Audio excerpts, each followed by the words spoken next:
Hello friends, Anoop study zone में आप सभी का स्वागत है। हम लोग केमिस्ट्री की क्लास में प्रीवियस वीडियो में कुछ एलॉयज़ के बारे में बात करी थी, जो इम्पोर्टेंट एलॉयज़ हमारे एग्जाम में आते हैं मिश्र धातु के बारे में। बेटा आज के बाद जो है कि आज हम लोग जो इस वीडियो में बात करेंगे वो एटम्स के बारे में पढ़ेंगे, परमाणु के बारे में, ठीक है।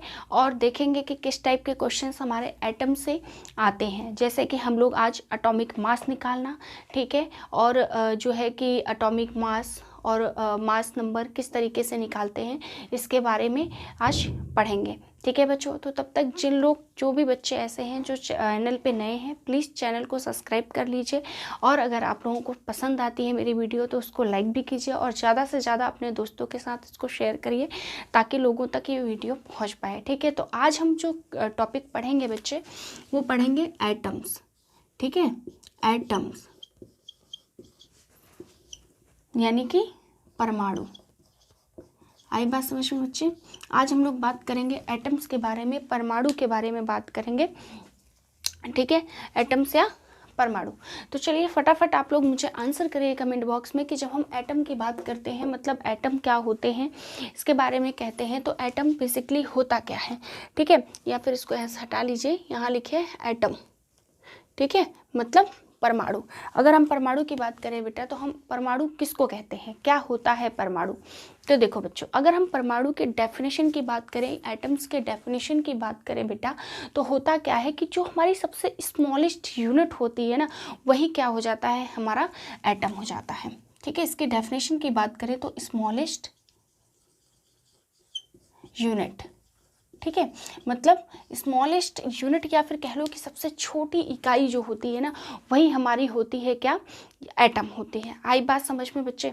जैसे कि अगर हम बात करते हैं कि एटम, ठीक है, तो एटम्स क्या होते हैं बच्चे की, जैसे कि मान लो कि कई सारे एटम्स को मिला करके हम एक मॉलिक्यूल बना लेते हैं, और बहुत सारे मॉलिक्यूल्स को मिला करके हम एक कंपाउंड बनाते हैं। तो मतलब जो बेसिकली जो एटम्स होता है ना बच्चे, ये होता है सबसे छोटी, मतलब स्मॉलेस्ट यूनिट होती है। आई बात समझ में? और जो एटम होता है ये इनविजिबल है, या फिर कह लो कि इतना छोटा होता है कि बेसिकली उसको हम ये कह सकते हैं कि वो इनविजिबल है, जो हमें दिखता ही नहीं है। आई बात समझ में? इसको हम क्या कहते हैं, एटम कहते हैं। इज दैट क्लियर बच्चे? तो इसीलिए बेटा जो है कि एटम हमारा जो है इनविजिबल है, ठीक है। क्या है? इनविजिबल, मतलब ये कह सकते हैं ना कि जो दिखता ही नहीं है, बहुत ही ज़्यादा छोटा है, बहुत ही छोटा है, ठीक है। तो बहुत ज़्यादा छोटा है बेटा, इनविजिबल है। इसी तो ये बात किसने कही कि जो एटम है, एक्चुअली बेसिकली अगर हम बात करें कि एटम के बारे में बात ही किसने करी थी कि एटम भी कोई चीज़ होती है, तो ये कहा था बेटा जॉन डाल्टन ने, ठीक है। ये यहाँ से क्वेश्चंस आता है कि एटम के बारे में किसने बात करी थी, तो जॉन डाल्टन, ठीक है, जॉन डाल्टन। आई बात समझ में बेटा? जो जॉन डाल्टन थे, ये जो साइंटिस्ट थे, इन्होंने ही बताया था एटम्स के बारे में कि सबसे छोटी यूनिट या फिर कह लो इनविजिबल का मतलब कि वो इतना छोटा है बच्चों कि वो हम लोगों को खास करके दिखता ही नहीं है, तो हम लोग उसको क्या कहते हैं कि हमारा एटम है, मतलब बहुत ही छोटी इकाई। मतलब जैसे कि क्या होता है बेटा कि बहुत सारे एटम्स को मिला करके, एटम्स को जो है कि बहुत सारे एटम्स को मिला करके हमारा बनता है मॉलिक्यूल्स, ठीक है, मॉलिक्यूल्स, और बहुत सारे मॉलिक्यूल्स को मिला करके क्या बन जाता है, कंपाउंड। आई बात समझ में? तो कंपाउंड हमारी बेटा एक तरीके से बहुत बड़ी यूनिट होती है, और जो एटम होता है बेटा ये हमारी सबसे छोटी यूनिट होती है। आई बात समझ में? तो एटम के बारे में इतनी सी चीज़ आप समझ लो कि भाई जो होता है सबसे स्मॉलेस्ट यूनिट होती है एटम, पहली बात। दूसरी, इनविजिबल होती है, मतलब इतनी छोटी होती है कि उसे हम देख ही नहीं सकते। तीसरा होता है जॉन डाल्टन ने इसको दिया है, ठीक है। आगे कैसे क्वेश्चंस बनते हैं इसके बारे में वो भी हम लोग डिस्कस करेंगे, पढ़ेंगे। आई बात समझ में? चलो आगे हम बात करते हैं बेटा कि कुछ इसके इम्पोर्टेंस प्रॉपर्टीज़, या फिर कह लो कि जो जॉन डाल्टन है, जो ये साइंटिस्ट थे, इन्होंने एटम के बारे में क्या बातें कही। एक तो बात कही कि भाई ये इनविजिबल है, बहुत आसानी से दिखता नहीं है, इतना छोटा है कि किसी को ये दिखता नहीं है, ठीक है भाई, ये भी बात हम लोगों ने समझ ली, ठीक है। अब बेटा क्या होता है कि जो इसको कैटेगराइज्ड किया गया है एटम के बारे में, जो जॉन डाल्टन ने 3 चीज़ें कही वो बड़ी इंपॉर्टेंट थी, ठीक है। एक तो छोटा कहा, ये ठीक है। दूसरी बात क्या कही बच्चे कि जो हमारा एटम होता है ये क्या है, ये फंडामेंटल, आइडेंटिकल एंड इंडिविजुअल है। मतलब जो हमारा बेटा ये एटम होता है ना, ये क्या होता है, फंडामेंटल, फंडामेंटल, ठीक। दूसरा आइडेंटिकल, आइडेंटिकल। तीसरा इंडिविजुअल। क्या होता है? इंडिविजुअल। आई बात समझ में बच्चे? मतलब ये कि फंडामेंटल हम लोगों ने क्या पढ़ा कि मतलब बिल्कुल बेटा बेसिक्स होता है ना, मतलब ये किसी भी चीज़ से मिल के नहीं बना होता है, ठीक है। जो हमारा एटम होता है ये किसी भी चीज़ से मिल के नहीं बना होता है बेटा। जो एटम होता है ना वो बिल्कुल बेसिक होता है, फंडामेंटल होता है, मूलभूत जिसे हम कहते हैं।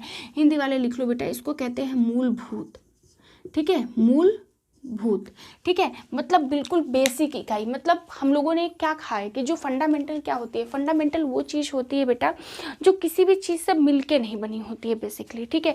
वो अपने आप में एक सिंगल होती है, ठीक है। तो जो हमारा एटम होता है ये फंडामेंटल है, मतलब किसी भी चीज़ से नहीं बना है, सबसे छोटी इकाई होती है। अब बात करते हैं बेटा आइडेंटिकल की। तो आइडेंटिकल का मतलब ये होता है कि ये अपने आप में एक अलग है, एक यूनिफाइड है। मतलब जैसे अगर मैं ये कह दूं कि दो एटम्स को एक साथ रख दूं तो हम एक दूसरे के साथ एक्सचेंज नहीं कर सकते। जैसे सोडियम है, तो अगर सोडियम है बेटा तो सोडियम की एक अपनी आइडेंटिटी है, अपना एटॉमिक मास है, एक अपना जो है कि एटॉमिक नंबर है। आगे बात समझ में? तो ये आइडेंटिकल। मतलब अगर हम मैग्नीशियम की बात कर दें, मतलब दो अलग अलग अगर आप एटम्स लेते हैं तो वो उसके जो एटॉमिक मास है, एटॉमिक नंबर है, वो अपने अलग अलग ही रहेंगे। इज दैट क्लियर बेटा? नेक्स्ट बात करते हैं इंडिविजुअल की। तो इंडिविजुअल का मतलब ये हो गया ना बेटा कि जो हमारे एटम्स होते हैं उनको हम किसी भी चीज़ में डिवाइड नहीं कर सकते, ठीक है। मतलब ये अपने आप में इंडिविजुअल है, इनको हम क्या कर सकते हैं? डिवाइड नहीं कर सकते। क्या नहीं कर सकते? डिवाइड नहीं कर सकते। आगे बात समझ में बेटा कि जो हमारे एटम्स होते हैं, जो हमारे परमाणु होते हैं, उनकी 3 क्वालिटीज क्या होती हैं जो कि किसने दिया है? जॉन डाल्टन ने। आई बात समझ में बेटा? किसने दिया है? जॉन डाल्टन ने। तो जॉन डाल्टन ने क्या दिया था बेटा? कहा था कि जो एटम्स होता है सबसे पहली बात तो ये इनविजिबल होता है, मतलब इतना छोटा होता है ना बेटा कि उसको हम अपनी जैसे कि नेकेड आई जो होती है, मतलब हम अपनी ऐसी आंखों से तो एटम को देख ही नहीं सकते हैं कि एटम कैसा दिखता है या एटम क्या है। Is that clear? ठीक है। अब बात करते हैं कि एटम जो होता है बेटा ये फंडामेंटल, मतलब जो इसकी छोटी सबसे छोटी इकाई, मतलब हम लोगों ने जब यूनिट्स एंड मेजरमेंट भी पढ़ा था बेटा तो हम लोगों ने क्या देखा था कि फंडामेंटल क्या होता है? फंडामेंटल वो बिल्कुल बेसिक होता है ना, जो मतलब किसी भी चीज़ से मिलकर के नहीं बना होता है, ये एक सिर्फ वो अपना सिंगल पीस या फिर एक यूनिक होता है। तो इसी तरीके से एटम क्या होता है बेटा कि एटम बिल्कुल यूनिक होता है, सिंगल पीस होता है, किसी भी चीज़ से मिलकर नहीं बनता है, एकदम वो यूनिक है, अकेला है, ठीक है। तो ये क्या बात हो गई बेटा हमारी? तो ये हम बात कर रहे थे फंडामेंटल की। आइडेंटिकल का मतलब हो गया भाई कि हर एटम का अपना एक यूनिक आइडेंटिटी है। मतलब सोडियम है तो सोडियम का एटॉमिक नंबर, एटॉमिक मास, ये सब क्या है? डिफरेंट है। इसके बिहाफ पर हर मेटल्स का जो है कि हर एटम अपने आप में यूनिक है। आइडेंटिकल मतलब किसी भी एटम्स को हम डिवाइड नहीं कर सकते हैं। आई बात समझ में? वो क्या है? अपने आप में यूनिक है, ठीक है। एटम्स क्या होती है? सबसे छोटी इकाई होती है। तो ये तो बेटा कुछ डेफिनेशंस हो गई हैं आपके एटम से रिलेटेड। आई बात समझ में कि एटम से बेसिकली होता क्या है। हालांकि आज के चैप्टर में बच्चे हम लोग एटॉमिक नंबर, एटॉमिक मास के भी बात करेंगे, ठीक है, कि किस तरीके से हम एटॉमिक नंबर निकालते हैं, किस तरीके से हम एटॉमिक मास को निकालते हैं, इसके बारे में भी बात करेंगे बेहतर तरीके से। बात समझ में आई बच्चे? तो ये तो हो गई भाई एटम्स का हमारा जो है कि एक इंट्रोडक्शन कह सकते हो, छोटा सा, ठीक है, कि मतलब जो हमारा एटम होता है उसको हम पुनः विभाजित नहीं कर सकते हैं। लेकिन बहुत सारे एटम्स को जब बेटा हम लोग बनाते हैं, मिलाते हैं, तो बहुत सारे एटम मिलके एक तरीके से मॉलिक्यूल्स बनते हैं। और जब बहुत सारे मॉलिक्यूल्स को हम मिला देते हैं तो बहुत सारे मॉलिक्यूल्स हमारे क्या बन जाते हैं बेटा? तो बहुत सारे जो मॉलिक्यूल्स होते हैं वो मिल जाते हैं कंपाउंड। लेकिन सबसे छोटी यूनिट हमारी क्या होती है? एटम। एटम से ही कोई भी चीज़ बनती है। तो मतलब एटम सबसे छोटा, मतलब फंडामेंटल, आइडेंटिकल और इंडिविजुअल, ये तीनों चीज़ें मैं आप लोगों को मैंने क्लियर कर दिया। अब बात करते हैं बेटा मास नंबर या फिर एटॉमिक नंबर के बारे में। किस किस को पता है कि एटॉमिक नंबर और एटॉमिक मास क्या होता है? बच्चों देखो, एटॉमिक नंबर और एटॉमिक मास बड़ा इंपॉर्टेंट सा कंसेप्ट है जो हमारे एग्जाम में डायरेक्ट इससे न्यूमेरिकली क्वेश्चन बनते हैं। लेकिन एटॉमिक मास या एटॉमिक नंबर हम निकालते कैसे हैं उसके बारे में हम लोग बात करते हैं। तो उसके बारे में अगर मैं बात करूं बेटा तो देखो, चलो सब लोग हेडिंग डाल लीजिए atomic number. Atomic number atomic number या फिर कह लो एटॉमिक मास। ठीक है, आई बात समझ में? तो क्या हो जाएगा, एटॉमिक नंबर एंड एटॉमिक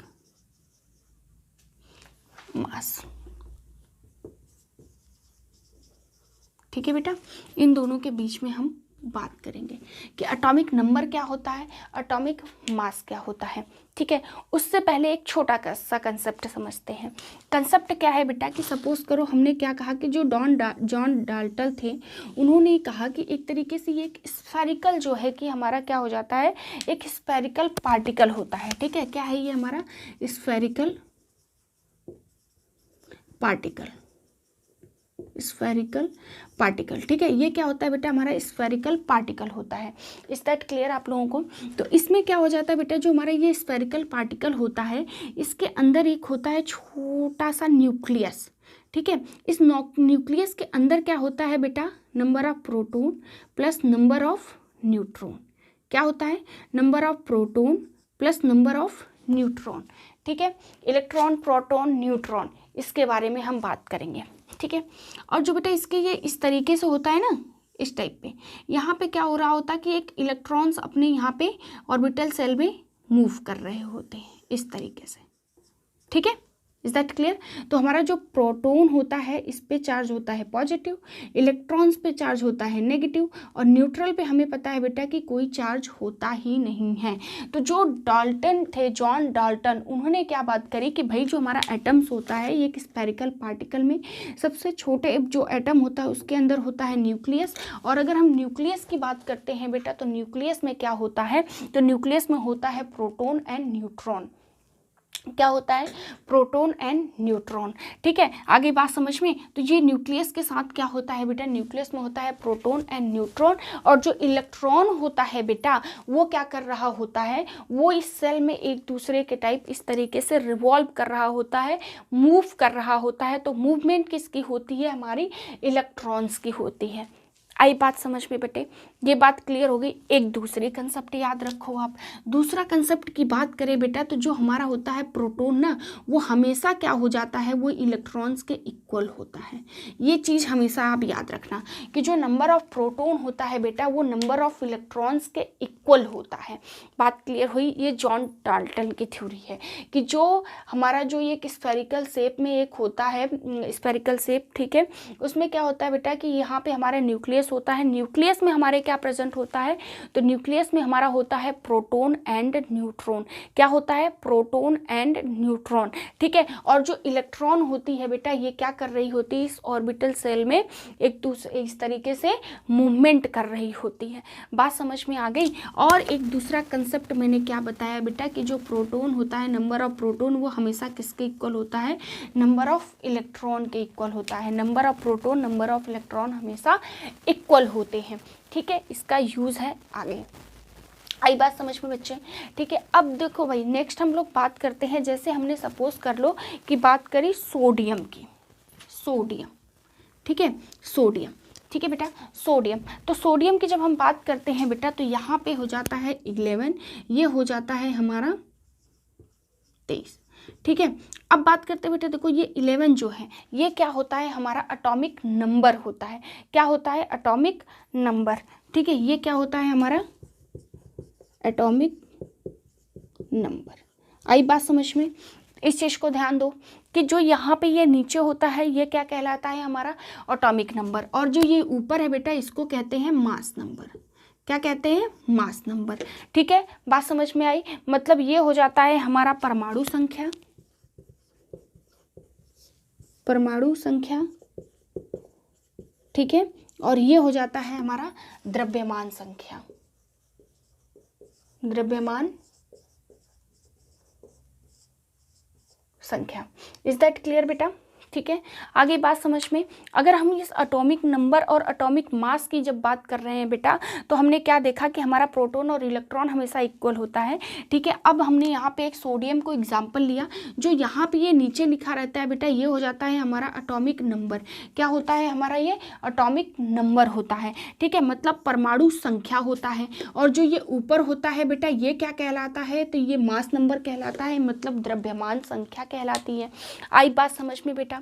चलो इसी में आगे बात करते हैं बेटा कि जो हमारा एटॉमिक नंबर होता है इसको हम किससे डिनोट करते हैं। फटाफट आप लोग बताइए कि जो एटॉमिक नंबर होता है उसको किससे डिनोट करते हैं। तो बेटा जो ये एटॉमिक नंबर होता है ना, इसको हम लोग डिनोट करते हैं Z से।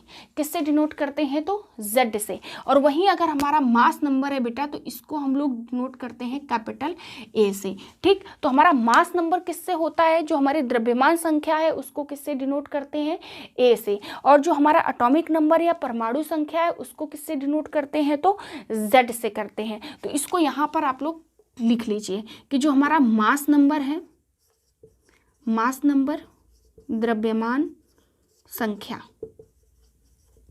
ये क्या हो जाता है बेटा, इसको किससे डिनोट करते हैं, तो A से, ठीक। अब बात करते हैं एटॉमिक नंबर के। एटॉमिक नंबर मतलब परमाणु संख्या, परमाणु संख्या। तो परमाणु संख्या को किससे करते हैं बेटा, तो Z से करते हैं। इज दैट क्लियर, बात क्लियर हो गई। चलो अब हम आगे बात करते हैं बेटा इसी में कि किस तरीके से, मतलब जो ये एटॉमिक नंबर है, अब जैसे हमने बात करी एटॉमिक नंबर परमाणु संख्या, तो जो ये बेटा जो Z होता है ना, मतलब जो हमारा एटॉमिक नंबर होता है, एटॉमिक नंबर, ठीक, मतलब परमाणु संख्या। तो जो ये बेटा परमाणु संख्या होता है हमारा, ये किसको डिनोट करता है, नंबर ऑफ प्रोटॉन्स को, नंबर ऑफ प्रोटॉन्स को, मतलब P, ठीक है। तो जो एटॉमिक नंबर होता है बेटा हमारा, जो परमाणु संख्या होती है वो कितनी होती है, नंबर ऑफ प्रोटॉन्स के बराबर। मतलब ये कि जो ये 11 है, ये क्या है, एक तरीके से प्रोटॉन है। क्या है, प्रोटॉन है। बात क्लियर समझ में आई कि एटॉमिक नंबर एक्चुअली में होता क्या है। तो एटॉमिक नंबर एक तरीके का हमारा प्रोटॉन होता है, मतलब कि ये जो एटॉमिक नंबर है बेटा, ये क्या है, हमारा प्रोटॉन है। Is that clear to all of you, ठीक है। मतलब सबको ये चीज़ क्लियर हो गई है बच्चे कि जो ये होता है प्रोटॉन। तो अगर मैं आपसे ये पूछूं कि सोडियम में नंबर ऑफ प्रोटॉन क्या है, तो आप क्या कहोगे, 11। क्यों, क्योंकि हमें एटॉमिक नंबर पता है, और एटॉमिक नंबर ही तो हमारा क्या होता है, प्रोटॉन होता है, ठीक। प्रोटॉन पे चार्ज क्या होता है, हमारा प्लस होता है। बात समझ में आ गई। चलिए आगे बढ़िए। अब बात करते हैं बेटा जो हमारा मास नंबर होता है, ठीक है। जो हमारा मास नंबर होता है बेटा, ठीक है, तो मास नंबर की जब बात करते हैं, द्रव्यमान संख्या की बेटा जब हम बात करते हैं, तो हम क्या कह देते हैं कि ये द्रव्यमान, मतलब कि इसको डिनोट किससे करते हैं, A से। ये सब चीज़ें बेटा आप लोग याद रखिए कि Z से किसको डिनोट करते हैं और A से किसको डिनोट करते हैं। आई बात समझ में। अब बेटा जो ये मास नंबर होता है ना, मास नंबर जो होता है आप लोगों का, वो क्या होता है, इसमें क्या हो जाता है, जो हमारा A है ये किसके बराबर हो जाता है, तो ये प्रोटॉन प्लस न्यूट्रॉन, इन दोनों की संख्या होती है, ठीक है। क्या होती है, मास नंबर क्या हो जाता है, प्रोटॉन प्लस न्यूट्रॉन। ये एक तरीके से इसको चाहे आप न्यूमेरिकली फॉर्मूला समझ लीजिए आप, ठीक है, चाहे आप इसको इस तरीके से समझिए कि अगर मैं आपसे ये कह दूं कि मान लीजिए कि कोई हमारा जैसे सोडियम है उसका 11 है, उसका मतलब एटॉमिक नंबर जो है बेटा वो क्या है, 11 है। तो अगर मैंने आपसे ये कह दिया कि उसका एटॉमिक नंबर 11 है, इसका मतलब क्या हो गया कि नंबर ऑफ प्रोटॉन उसमें क्या है, 11 है, 11 है, ठीक है। आई बात समझ में। तो मतलब नंबर ऑफ प्रोटॉन इसमें कितने हैं, 11 है। तो एक चीज और मैंने आप लोगों को समझाई थी बेटा कि number of proton, number of electron हमेशा क्या होते हैं, इक्वल होते हैं। मतलब भाई कि अगर यहाँ पे हम बात कर रहे हैं सोडियम की, तो जो सोडियम है अगर उसमें नंबर ऑफ प्रोटॉन्स 11 है, तो नंबर ऑफ इलेक्ट्रॉन्स भी क्या होगा बेटा, 11 ही होगा। आई बात समझ में, 11 ही होगा। बात क्लियर हो गई, ठीक है। चलिए अब हम आगे बात करते हैं इसमें कि अगर इसी तरीके के हमें न्यूमेरिकल या क्वेश्चंस दे दे तो हम किस तरीके से करते हैं, ठीक है। चलिए अगर इसके क्वेश्चंस दे दे तो हम किस तरीके से इसके क्वेश्चंस को सॉल्व करते हैं वो देखिए आप लोग। ठीक है। चलिए, जैसे मैं यहाँ पे अब इसी सोडियम का ही मैं एग्जांपल ले लेती हूँ, फिर मैं आप लोगों को आगे समझाऊंगी। देखो सोडियम का बेटा Na का ये क्या हो जाएगा, एटॉमिक मास, जैसा कि वहाँ पे हम लोगों ने लिख रखा है 23, ये कितना हो गया 11, मतलब ये क्या हो गया, Z की वैल्यू कितनी दे रखी है 11। Z की वैल्यू का मतलब हम किसकी बात कर रहे हैं, प्रोटोन की। तो प्रोटोन बेटा कितना हो गया हमारा 11 हो गया। ठीक, अब मैंने आप लोगों से क्या कहा था कि प्रोटोन मतलब जितना होता है हमारा जो प्रोटोन होता है बेटा वो किसके इक्वल होता है, तो वो इलेक्ट्रॉन के इक्वल होता है। तो अगर प्रोटोन 11 है तो मतलब इलेक्ट्रॉन भी हमारा क्या हो जाएगा 11 हो जाएगा। ठीक है, इलेक्ट्रॉन भी क्या हो जाएगा 11 हो जाएगा। क्यों, क्योंकि हमने ये कंसेप्ट पढ़ा है कि प्रोटोन और इलेक्ट्रॉन हमेशा क्या होते हैं, इक्वल होते हैं। तो मतलब अगर प्रोटोन की वैल्यू 11 है तो इलेक्ट्रॉन की वैल्यू भी क्या हो जाएगी 11 हो जाएगी। Is that clear? ठीक है भाई, हो गई क्लियर।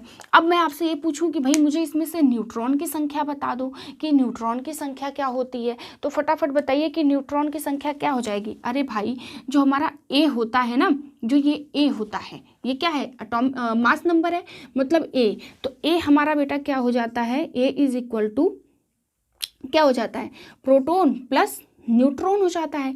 तो ए की वैल्यू हमें पता ही चल गई कितनी है 23, इक्वल टू प्रोटोन कितना पता चल गया 11। तो प्लस तो मतलब न्यूट्रॉन निकालने के लिए 23 में से क्या कर दोगे 11 को माइनस कर दोगे, तो न्यूट्रॉन कितना निकल के आ जाएगा 12, है ना। आई बात समझ में बेटा, क्या हो जाएगा 12। तो मतलब जो न्यूट्रॉन की संख्या होती है वो न्यूट्रॉन की संख्या कितनी हो जाती है बेटा हमारी 12 आ जाती है। तो इसी तरीके से हम एटॉमिक मास और एटॉमिक नंबर हमेशा निकालते हैं। आई बात समझ में, इसी तरीके से हम एटॉमिक मास और एटॉमिक नंबर हम निकालते हैं। तो कुछ फॉर्मूले की तरह इसको आप लोग याद कर लो कि ए इक्वल टू क्या हो जाता है, तो हमारा प्रोटोन प्लस न्यूट्रॉन, ठीक है, न्यूट्रॉन ये हो गया प्रोटोन, ठीक है, और ये हो गया हमारा इलेक्ट्रॉन। आई बात समझ में बेटा, ये हो गया हमारा इलेक्ट्रॉन्स। ठीक है, तो ये देखो ये ए मतलब मास नंबर क्या होता है हमारा, मास नंबर मतलब द्रव्यमान संख्या जो होती है बेटा वो किसके बराबर हो जाती है, प्रोटोन प्लस न्यूट्रॉन के बराबर। ठीक है, अगर मैं आपसे ये कहूँगी कि भाई मतलब एटॉमिक नंबर किसी का 11 है तो मतलब मैं ये प्रोटोन की बात कर रही हूँ कि प्रोटोन उसका कितना है 11 है। ठीक है, उसके किसकी बात कर रही हूँ, तो मैं किसकी बात कर रही हूँ, प्रोटोन की। तो जितना एटॉमिक नंबर होता है बेटा, एटॉमिक नंबर को किससे डिनोट करते हैं, जेड से करते हैं। तो जितना एटॉमिक नंबर होता है बेटा उतना ही हमारा क्या हो जाता है, नंबर ऑफ प्रोटोन हो जाता है। ये क्लियर हो गई बात समझ में। चलिए, ये अगर आप लोगों को क्लियर हो गई है तो मैं आप लोगों को एक आगे क्वेश्चन देती हूँ, उस क्वेश्चन का आप लोग मुझे आंसर बताइए। ठीक है, अगर ये बात क्लियर हो गई है आप लोगों को तो आप लोग मुझे इस क्वेश्चन का आंसर दीजिए जो अगला क्वेश्चन मैं आप लोगों से पूछ रही हूँ। ठीक है बेटा, अगला क्वेश्चन जब मैं अगर आप लोगों को दे रही हूँ तो मुझे आप लोग इसमें से बताइए कि number of protons, number of electrons, ये सब क्या होंगे। जैसे अगर मैं बात करूं पोटेशियम मतलब के की, अगर मैं के की बात करती हूं बेटा,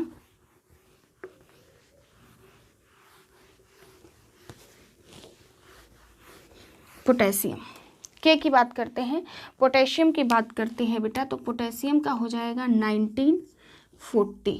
ये अब बताइए मुझे इसमें, अब आप लोग मुझे बताइए कि इसमें प्रोटॉन क्या होगा, न्यूट्रॉन को होगा और इलेक्ट्रॉन क्या होगा। फटाफट मुझे इसका आंसर बताइए आप लोग। ठीक है, फटाफट आप लोग मुझे इसका आंसर बताइए बेटा, फिर इसके बाद मैं आप लोगों को इसके क्वेश्चन का आंसर बताती हूँ। चलिए बताइए फटाफट,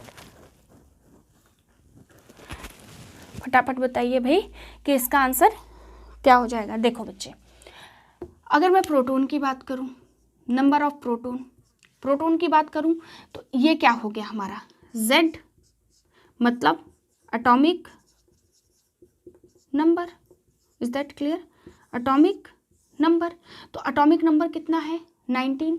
आगे बात समझ में, एटॉमिक नंबर कितना है 19। मतलब मैंने क्या कहा कि जो एटॉमिक नंबर है वही तो हमारा प्रोटीन हो जाता है। आई बात समझ में, सॉरी प्रोटॉन हो जाता है, सॉरी देखो भाई प्रोटॉन है ना, तो एटॉमिक नंबर जो होता है वही हमारा प्रोटॉन हो जाता है। तो प्रोटॉन मतलब इसमें कितना हो गया 19 हो गया, 19 हो गया। ठीक, अब अगर इसमें बेटा प्रोटॉन 19 हो गया तो मतलब इलेक्ट्रॉन्स भी कितने हो जाएंगे, 19 ही तो होंगे ना, क्योंकि हमने क्या पढ़ा है कि जो हमारा प्रोटीन होता है वो इलेक्ट्रॉन के इक्वल होता है ना। जो हमारा प्रोटीन होता है वो क्या होता है, वो इलेक्ट्रॉन के इक्वल हो जाता है। आई बात समझ में। तो मतलब प्रोटॉन हमारा 19 तो इलेक्ट्रॉन भी हमारा 19। ठीक, वही बात नहीं मैम, बात तो मेरे को समझ आ गई। अब यहाँ पे बात करते हैं बेटा ए क्या था हमारा, मास नंबर था कि नहीं था, ये था हमारा मास नंबर। तो मास नंबर हमारा क्या होता था, जो ए होता था वो क्या होता था, प्रोटीन प्लस प्रोटोन। भाई बच्चे ये मैं बार बार इसको प्रोटीन बोल दे रही हूँ, प्लीज़ इसको प्रोटोन कर लीजिए, ये प्रोटोन प्लस न्यूट्रॉन है। ठीक है, तो ये प्रोटोन प्लस न्यूट्रॉन की बात करते हैं। ठीक है, तो एटॉमिक नंबर हमारा क्या दे रखा है यहाँ पे, ये क्या है, जो हमारा मास नंबर है, मास नंबर कितना है बेटा, ये है 40। ठीक, प्रोटोन की संख्या कितनी आ गई हमारी, 19। ठीक, और प्लस न्यूट्रॉन तो हमको निकालना ही है, तो इसमें से इसको माइनस कर दो। आई बात समझ में, तो कितना हो जाएगा 21। आई बात समझ में। ठीक है, तो मतलब न्यूट्रॉन की संख्या कितनी हो गई इसमें, 21 हो गई। प्रोटॉन कितने हो गए, 19। इलेक्ट्रॉन कितने हो गए, 19 हो गए। आई बात समझ में। चलिए इसी तरीके से अगला मुझे आप लोग बताइए क्लोरीन का। चलिए क्लोरीन का बताइए, क्लोरीन का बताइए भाई फटाफट सब लोग कि क्लोरीन का क्या होगा। ठीक है, 1735 क्लोरीन। ठीक है, चलिए इसमें इलेक्ट्रॉन, प्रोटॉन और न्यूट्रॉन आप लोग मुझे फटाफट निकाल करके बताइए कि इसमें इलेक्ट्रॉन, प्रोटॉन और न्यूट्रॉन क्या होता है। जिस तरीके से अभी हमने पहले 2 निकाले हैं बेटा, उसी तरीके से इसका आंसर भी आएगा। ठीक है, चलिए बताइए कि इसमें प्रोटॉन की संख्या कितनी होती है, इसमें इलेक्ट्रॉन की संख्या कितनी होती है और इसमें न्यूट्रॉन की संख्या कितनी होती है। अब आई होप बेटा आप लोगों के लिए ये आसान हो गया होगा।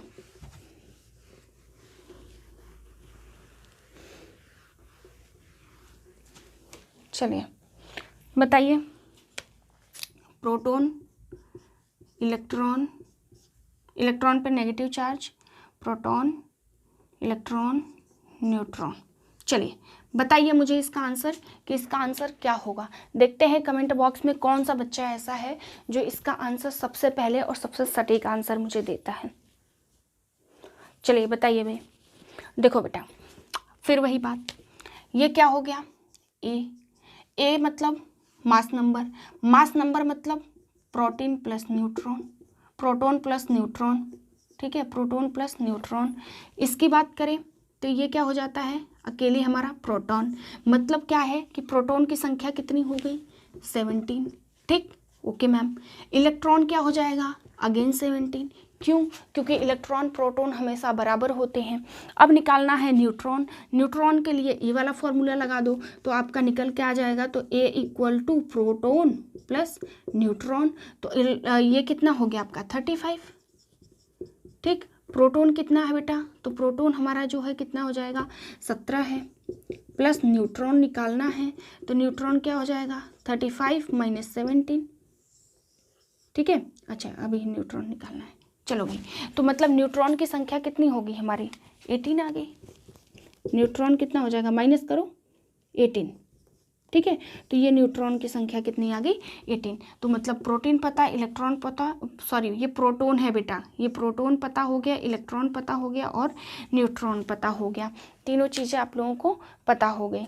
ठीक है, चलिए अब बेटा हम थोड़ा सा इसके कंसेप्चुअल की बात करते हैं, एक इम्पॉर्टेंट कंसेप्ट की बात करते हैं कि इम्पॉर्टेंट कंसेप्ट हमारा क्या है।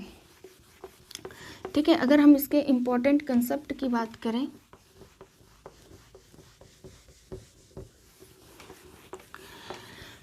चलिए मास नंबर और चार्ज की बात करते हैं। देखो इलेक्ट्रॉन जो होता है बेटा, हमें क्या पता है कि वो नेगेटिवली चार्ज्ड होता है ना। देखो हमारा जो प्रोटॉन होता है बेटा, प्रोटॉन पॉजिटिवली चार्ज होता है, इलेक्ट्रॉन नेगेटिवली चार्ज होता है, और जो न्यूट्रॉन होता है ना, न्यूट्रॉन पे कोई चार्ज होता ही नहीं है, मतलब नो चार्ज, नो चार्ज। तो प्रोटॉन पे पॉजिटिव चार्ज, इलेक्ट्रॉन पे नेगेटिव चार्ज और न्यूट्रॉन पे नो चार्ज, कोई चार्ज होता ही नहीं है। तो बात करें बच्चे, देखो चार्ज और इसके मास के, यहाँ लिख लो सब लोग, चार्ज यहाँ लिख लो, मास। आई बात समझ में, मतलब आवेश, और यहाँ लिख लो द्रव्यमान। द्रव्यमान, ये आवेश हो गया, ये द्रव्यमान हो गया, ये चार्ज हो गया, ये नहीं। ठीक है, अब देखो यहाँ पे डाल लो प्रोटॉन, यहाँ पे डाल लो इलेक्ट्रॉन, और यहाँ पे डाल लो न्यूट्रॉन। ठीक है, चलो अब बेटा बात करते हैं आवेश की, चार्ज की। तो जो हमारा प्रोटॉन होता है बेटा, इस पे जो चार्ज होता है ये हो जाता है -1.6 × 10⁻⁻19 मीटर सेकेंड। ठीक है, आई बात समझ में? क्या होता है, एक मिनट, चार्ज है ना, सॉरी कूलम में होता है चार्ज। ठीक है, ये क्या हो जाता है, कूलम। चार्ज को कूलम में नापते हैं, ये भी एसआई यूनिट याद रखना भाई, क्वेश्चन आता है कि जो चार्ज होता है, आवेश होता है, उसकी एसआई यूनिट क्या है, तो कूलम है। ठीक है, चलिए अगर हम बात करते हैं बेटा सेम आपके इलेक्ट्रॉन की, तो इलेक्ट्रॉन्स जो होते हैं उनकी भी क्या हो जाता है, यही -1.6 × 10⁻⁻19 कूलम। और न्यूट्रॉन पे तो हमें पता ही है कि प्रोटॉन और न्यूट्रॉन पे, इलेक्ट्रॉन पे तो चार्ज होता है, लेकिन यहाँ पे क्या हो जाता है, ये पॉजिटिव हो जाता है बेटा। जो न्यूट्रॉन होता है इस पे नो चार्ज, नो चार्ज। ठीक है, अब चलो भाई बात करते हैं मास के द्रव्यमान की। तो जो प्रोटॉन होता है ना बेटा, जो हमारा प्रोटॉन होता है उसका चार्ज कितना हो जाता है, 1.6 ×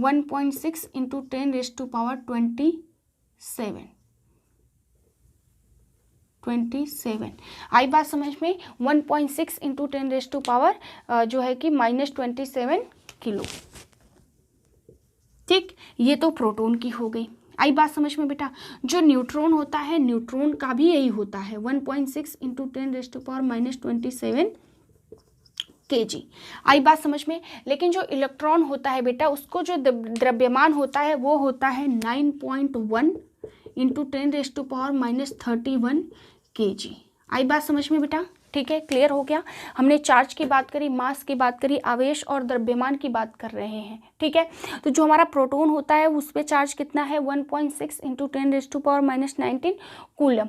ठीक है, और उसकी मास कितना है, 1.6 × 10⁻⁻27 kg। ठीक, इसी तरीके से बेटा इलेक्ट्रॉन की बात करते हैं, तो इलेक्ट्रॉन पे हमारा क्या हो जाता है, 1.6 × माइनस, क्योंकि इलेक्ट्रॉन का चार्ज क्या होता है हमारा, माइनस हो जाता है। आई बात समझ में? तो 1.6 × 10⁻⁻19 कूलम।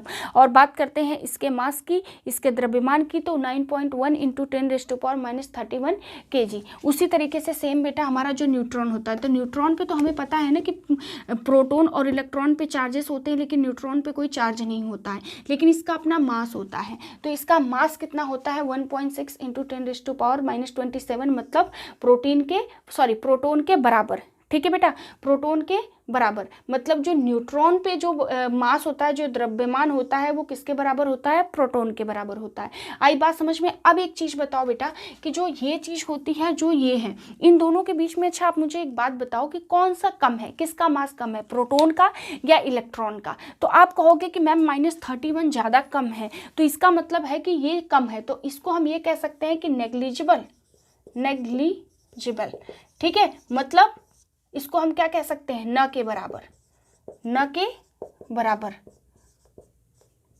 आई बात समझ में? न के बराबर। ठीक है बेटा, तो जो हमारा चार्ज, इलेक्ट्रॉन का जो चार्ज होता है बेटा, वो क्या हो, चार्ज तो इसका यही है -1.6 × 10⁻⁻19, लेकिन जो इलेक्ट्रॉन होता है बेटा, इसका जो द्रव्यमान होता है वो न के बराबर होता है। आई बात समझ में? जैसे न्यूट्रॉन पे चार्ज नहीं होता है, तो वैसे ही समझो कि इलेक्ट्रॉन का अपना मास नहीं होता है। आई बात समझ में? अब यहाँ पे बेटा क्वेश्चन कैसे बनता है ये समझना ज़्यादा जरूरी है। क्वेश्चन ये बनता है कि ऐसा कौन सा, मतलब इलेक्ट्रॉन, प्रोटॉन जो है और न्यूट्रॉन, इन तीनों में कौन सा है जिसका खुद का चार्ज भी है और उसका अपना मास भी है। तो मैंने इसको क्या बताया कि ये नेग्लिजिबल के बराबर है। तो मतलब ये है बेटा कि जो इलेक्ट्रॉन है, इलेक्ट्रॉन के पास चार्ज तो है, ठीक, कोई बात नहीं, लेकिन उसका मास नहीं है, क्योंकि इसको हम नेग्लिजिबल के बराबर कर देंगे, तो इसका मास क्या है बेटा, नहीं है। बात समझ में आई? लेकिन जो न्यूट्रॉन होता है, तो न्यूट्रॉन की अगर मैं बात करूंगी तो इस पर चार्ज तो होता ही नहीं, क्योंकि ये तो न्यूट्रल होता है, लेकिन इसका मास होता है। लेकिन दोनों चीज़ तो नहीं है ना, एक है एक नहीं है। लेकिन जो बेटा प्रोटॉन होता है आपका, प्रोटॉन में क्या होता है कि आपका चार्ज भी होता है और मास भी होता है। ठीक है, तो ये क्वेश्चन आता है इस तरीके से बेसिकली कि ऐसा कौन सा है प्रोटॉन, न्यूट्रॉन, इलेक्ट्रॉन में से जिनके पास मास भी है और अपना चार्ज भी है। तो क्या कहोगे आप? प्रोटॉन। प्रोटॉन के पास बेटा क्या है? अपना चार्ज भी है और मास भी है। आई बात समझ में? अब क्वेश्चन आता है कि ऐसा कौन सा है जिसके पास चार्ज नहीं होता। तो न्यूट्रॉन के पास चार्ज नहीं होता है क्योंकि न्यूट्रॉन न्यूट्रल होता है। ठीक है, और ऐसा आ जाता है कि भाई इलेक्ट्रॉन, प्रोटॉन, न्यूट्रॉन में से किसका मास नहीं है, किसका द्रव्यमान नहीं है, तो कौन हो गया? इलेक्ट्रॉन हो गया। ठीक है, तो इस कंसेप्ट से किसी भी तरीके का अगर आपसे क्वेश्चन पूछ देगा तो मुझे नहीं लगता है कि आप लोग इस क्वेश्चन को गलत करेंगे। ठीक है, आगे बात समझ में? अब इसी तरीके से बेटा ये तो थोड़े से कंसेप्ट थे जो मैंने आप लोगों को कंसेप्ट क्लियर किया और इसी से क्वेश्चंस एक्चुअली में बनते भी हैं। अब मुझे आप लोग ये बताइए, चलिए अगर सपोज करिए कि हम लोगों ने अब एटॉमिक नंबर और मास नंबर निकाला तो सीख ही लिया है, तो हाइड्रोजन का निकाल के दिखाइए। ठीक है, ये थोड़ा सा इंपॉर्टेंट था, इससे क्वेश्चन बनता है, इसलिए मैंने आप लोगों को बता दिया। ठीक है, चलो अब मेरे को आप लोग ये बताओ बेटा, चलो ये बताओ कि अगर मैं हाइड्रोजन का पूछूं कि हाइड्रोजन जो है, हाइड्रोजन का निकाल के दिखाओ हमें, प्रोटॉन, इलेक्ट्रॉन और न्यूट्रॉन, तीनों चीज़ें हमें निकाल के दिखाओ। चलो हाइड्रोजन, हाइड्रोजन का 1n1 इसका निकाल के दिखाओ भाई हमें, तो क्या आएगा? फटाफट बताओ। इलेक्ट्रॉन, प्रोटॉन, न्यूट्रॉन, देखो बताओ भाई फटाफट। अब बताओ बेटा, देखो हमने क्या बात करी थी, ये किसकी संख्या होती है? प्रोटॉन की। Z किसकी संख्या देता है? प्रोटॉन की। तो मैं क्या कहूँगी कि प्रोटॉन क्या हो गया? 1। बात क्लियर हो गई? ये इसकी संख्या 1 है, मतलब प्रोटॉन की संख्या कितनी हो गई? 1 हो गई। ठीक है मैम, एक चीज़ और हमने पढ़ी कि proton is equal two electron. तो प्रोटॉन की संख्या अगर 1 है बेटा, तो इलेक्ट्रॉन की संख्या भी क्या हो जाएगी? 1 हो जाएगी। बात समझ में आई? अब हमें क्या निकालना है? न्यूट्रॉन निकालना है। तो A equal to proton plus neutron. तो A की वैल्यू कितनी हो गई? 1 इक्वल टू P की वैल्यू कितनी हो गई? 1 प्लस न्यूट्रॉन। तो न्यूट्रॉन की वैल्यू क्या हो गई बेटा? 0। न्यूट्रॉन की वैल्यू 0। अब क्वेश्चन कैसे आता है? कौन सा एलिमेंट है जिसका न्यूट्रॉन जो होता है वो हमेशा 0 होता है? ऐसा कौन सा एलिमेंट है जिसका न्यूट्रॉन 0 होता है? तो क्या कहेंगे आप कि मैम जो न्यूट्रॉन है 0 हाइड्रोजन का होता है। अगर एक चीज़ तो ये है कि या तो आप इसको रट लो कि हाइड्रोजन का जो न्यूट्रॉन होता है वो 0 होता है, या तो इस तरीके से आप निकालना सीख लो। तो मैं कहूँगी कि भाई आप लोग इसको निकालना सीख लो। दो चीज़ें हो जाएंगी कि आप कोई भी मिलेगा तो आप हर किसी का आंसर कर लेंगे। आई बात समझ में? रटने की ज़रूरत भी नहीं पड़ेगी, आप निकालना सीख जाएंगे। बात क्लियर हो गई बेटा? सबको क्लियर हो गई बात? ठीक है, तो ये एक यहाँ से इम्पॉर्टेंट क्वेश्चन बनता था। ठीक है, वो चीज़ मैंने आप लोगों को करवा दी। तो देखो बच्चों, जितनी भी टॉपिक से मतलब जो क्वेश्चन जहाँ से सिर्फ कंसेप्चुअल क्वेश्चंस बनते हैं, सिर्फ मैंने वही चीज़ आप लोगों को पढ़ाई। एक्स्ट्रा मैंने इसमें कुछ भी नहीं बताया, इसलिए नहीं क्योंकि उसका कोई मतलब नहीं है, एग्ज़ाम में हम लोगों के आते ही नहीं हैं। अब अगला मैं आप लोगों से कुछ क्वेश्चंस पूछ लेती हूँ। ठीक है, अगर मैं आप लोगों से कुछ क्वेश्चंस पूछूँ तो बताइए कि एटम्स को इनविजिबल किसने कहा? एटम्स को इनविजिबल किसने कहा? अब भाई देखो, आज के ही टॉपिक्स में मैंने जो पढ़ाया है मैं उसी से आप लोगों को क्वेश्चंस दे रही हूँ। तो फटाफट मुझे आप लोग बताइए कि जो एटम्स है, एटम जो है कि ये इनविजिबल है, तो ये क्या किसने कहा? मतलब हूँ, क्वेश्चंस फर्स्ट, हूँ डिक्लेयर्ड एटम एज इनविजिबल। ठीक है, किसने कहा? फटाक से आंसर करो भाई। Next question, next question, which element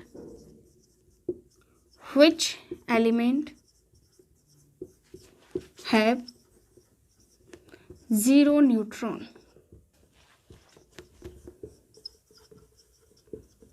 ठीक है, next question number third. Question number third लिखिए बेटा, which alphabet which alphabet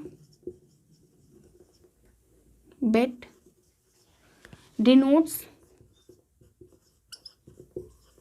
atomic number। चलो भाई, इन 3 क्वेश्चन का आंसर दो, फिर आगे हम आप लोगों को क्वेश्चंस देते हैं। इसी तरीके के क्वेश्चंस बेटा आपके एग्जाम में बेसिकली बनते हैं। आंसर दीजिए फटाफट।